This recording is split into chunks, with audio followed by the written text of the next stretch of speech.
सोते सोते भी तुम्हारे टेंशन चलते रहते हैं। विश्राम का अर्थ होता है रिलैक्स एकदम। अब मैं कोई चिंता नहीं करूंगा। दुकान बंद कर दी, दुकान का टेंशन दुकान में, मकान का टेंशन मकान में। जिस समय जो क्रिया कर रहे हो आपको उस समय वही उपयोग होना चाहिए। और ये अभ्यास धीरे धीरे करो।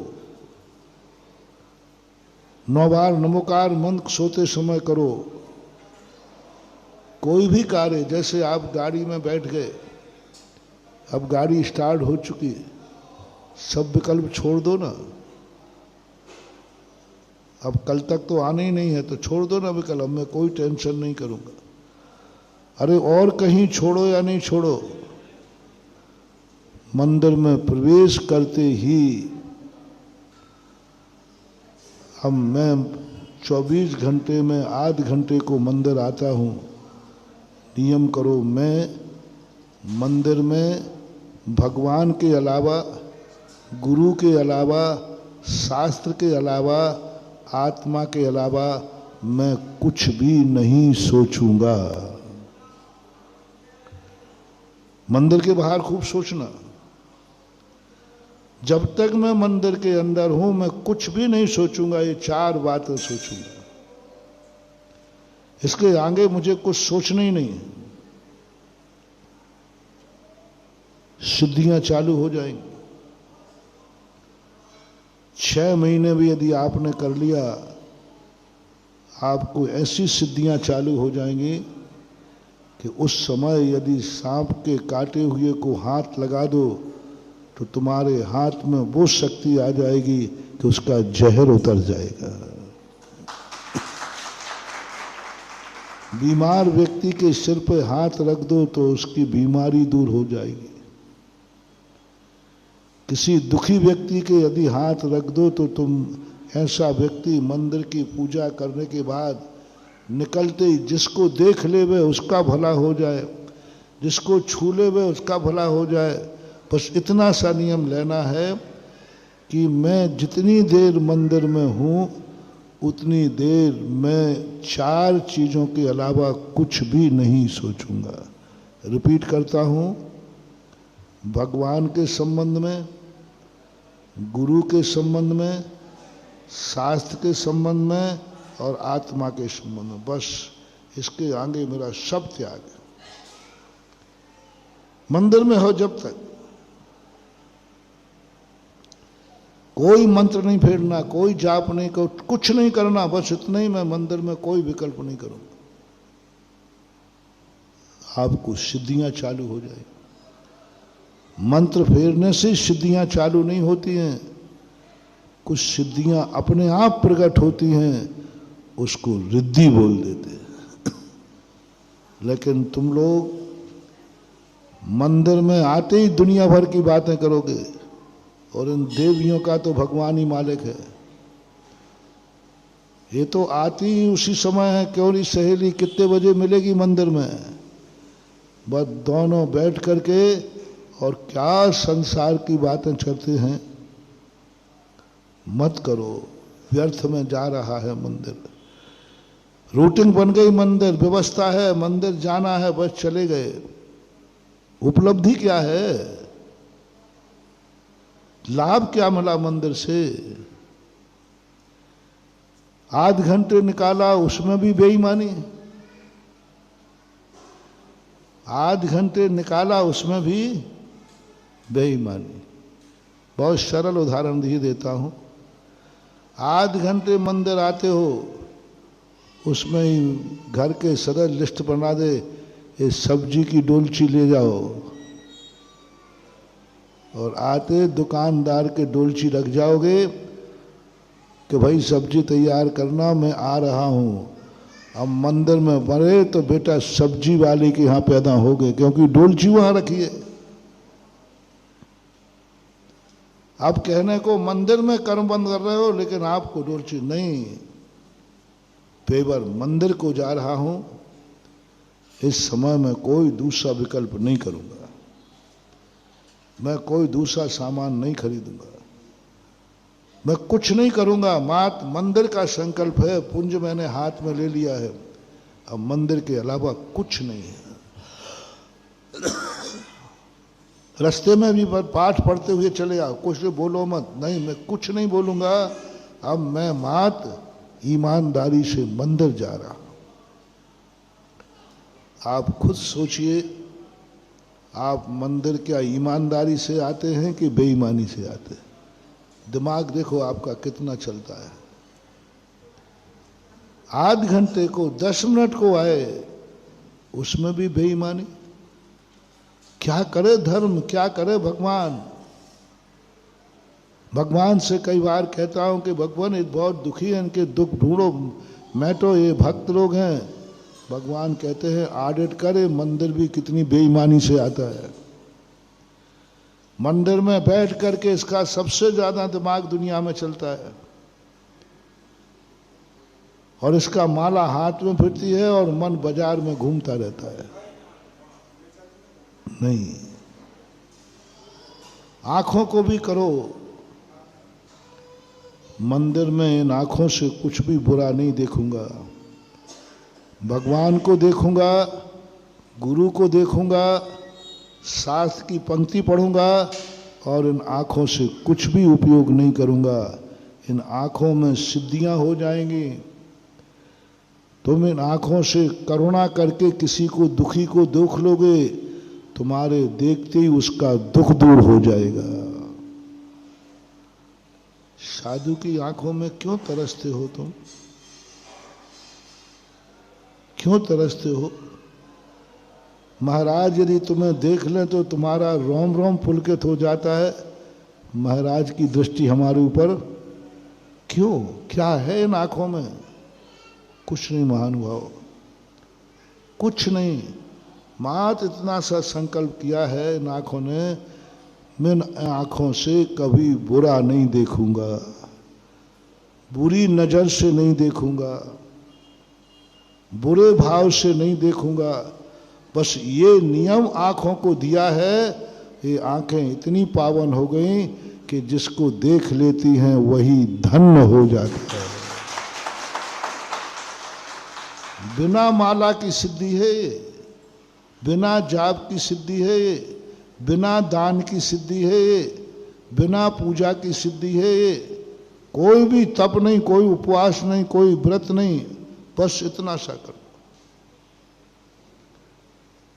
तुम पूरा नहीं कर सकते हो कि तुम्हें कहो कि महाराज हम कभी भी आंखों से बुरा नहीं देखें, हमारा नहीं चलेगा, हम गृहस्थ हैं, बुरा देखने में आ ही, कोई बात नहीं, कोई बात नहीं।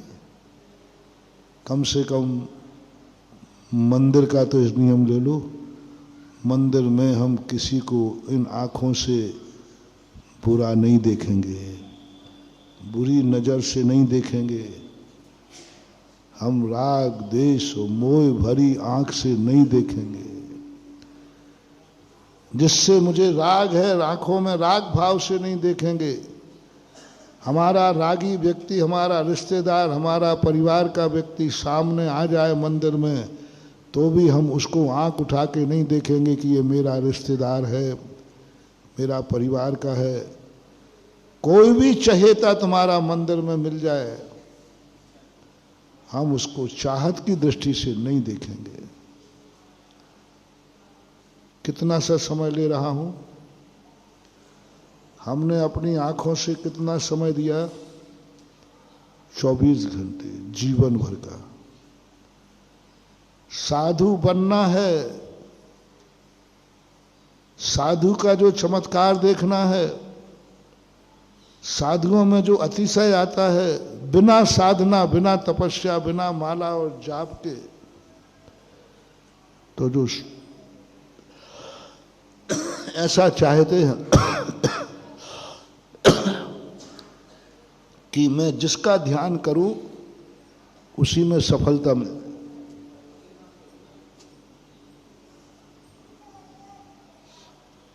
मैं जिसका ध्यान करूं, तो बस नियम कर लो, मैं अपने मन से कभी भी किसी को बुरा नहीं सोचेंगे। हमारा कितना भी हितैषी हो, हम उससे राग भाव से नहीं देखेंगे। क्यों छुड़ाया साधु को परिवार? क्यों कहा आपसे तुम दीक्षा ले रहे हो, घर का त्याग कर रहे हो, आप परिवारजनों के संबंध में कुछ नहीं सोचोगे, कुछ भी नहीं सोचोगे, ना हित का ना अहित का। तुम सोचोगे तो सारे जगत के संबंध में सोचोगे, एक परिवार के संबंध में नहीं सोचोगे। मुनिराज यदि जिस परिवार से हैं उसी परिवार के संबंध में सोचते हैं, उसी परिवार का ध्यान करते हैं, उसी परिवार के लिए सुखी रखने का भाव सोचते हैं, ये मेरे परिवारजन हैं, ये मेरे रिश्तेदार हैं, ये माँ बाप हैं, ये भाई बंधु हैं, इनको कभी दुख ना हो, इनको कभी परेशानी ना हो, वो साधु की साधुता खत्म हो जाएगी। उस साधु में कोई अतिशय नहीं रहेगा। वो कितना भी किसी का चिंतन कर ले, कभी उसका चिंतन सफल नहीं होगा, क्योंकि उसने अपने मन में उन लोगों को स्थान दे दिया जो उसके हैं। अब इसी को थोड़ा सा आप लोग भी यही करते हैं, अपने परिवार के संबंध में सोचते हैं, विचार करते हैं, इसलिए आपका मन राग से भरा हुआ है, 24 घंटे राग से भरा है। क्योंकि आपके मन में हमेशा चहेतों के प्रति सुख देने का भाव होता है। जिसको तुम चाहते हो उसके लिए ही तुम जीते हो, उसके लिए ही खाते हो, मंदिर आते हो, आशीर्वाद लेते हो, सब उसी के लिए करते हो। इसलिए आपका मन पवित्र नहीं, राग से भरा हुआ है। द्वेष, किसी से लड़ाई झगड़ा हो गया, अब 24 घंटे उसके संबंध में क्या चलता है? द्वेष भाव 24 घंटे चल रहा, उठते बैठते खाते, उसने मेरा ऐसा क्यों किया, उसने ऐसा क्यों किया, ऐसा क्यों किया। राग और द्वेष जिस मन में भरे हुए हैं भी पवित्र हो ही नहीं सकता। अब तुम किसी के संबंध में कितनी अच्छा सोच लेना, कोई चमत्कार नहीं होने वाला, क्योंकि तुम्हारे मन में राग द्वेष भरा हुआ है। ऐसा मन किसी के संबंध में सोचे कि मेरा बेटा अस्पताल में भर्ती है, वो ठीक हो जाए, नहीं होगा। मेरे फलाने व्यक्ति पर संकट आया है, ठीक हो जाए, नहीं हो। कितना ही सोचना तुम, क्योंकि तुम्हारा मन राग से भरा हुआ है, द्वेष से। अब इसी में देखना चमत्कार। साधु जिसके मन का ध्यान कर ले उसी का बेड़ा पार हो जाएगा। क्यों?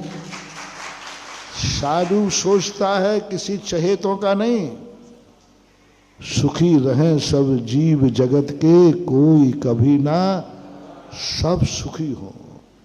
अब विस्तार कर दिया। तुम्हारा सोच क्या था? हमारे लोग सुखी हों, और साधु का सोच क्या है? सब सुखी हो। अब राग खत्म हो गया। क्या मतलब है? परिवार वाले पड़ोसी वाले में क्या अंतर है? साधु को मूलाचार में कहा कि साधु को सदा, साधु बनने के पहले या साधु बनने के बाद सबसे पहली साधना होना चाहिए कि जो घर वाले हैं और जो बाहर वाले हैं दोनों के प्रति समान दृष्टि होना चाहिए कि सब श्रावक है। परिवार के यहां दुख आ गया तो दुखी हो गया, साधु है ही नहीं। किसी के ऊपर दुख आ जाए वो दुखी हो जाएगा, और कोई भी सुखी हो जाए वो सुखी हो जाएगा। तुम ये सब नहीं कर पाओगे। चलो शुरू करो मंदिर से। मंदिर में हम अपने मन में राग द्वेष नहीं भगवान, मंदिर में नहीं करूंगा। तुम्हारी हमारी आंख में क्यों ताकत आ गई है? क्योंकि ये संकल्प कर लिया, मैं इन आंखों से दुश्मन को दुश्मन दृष्टि से, अपनों को राग की दृष्टि से नहीं देखूंगा, सबको समान दृष्टि से देखूंगा, बुरी नजर नहीं लगेगी। संसार में कभी साधु की नजर किसी को नहीं लग सकती। नजर किसकी लगती है? जिसकी नजर बुरी होती है, और साधु की नजर लग ही नहीं सकती बल्कि देख ले तो नजर और उतर जाती है।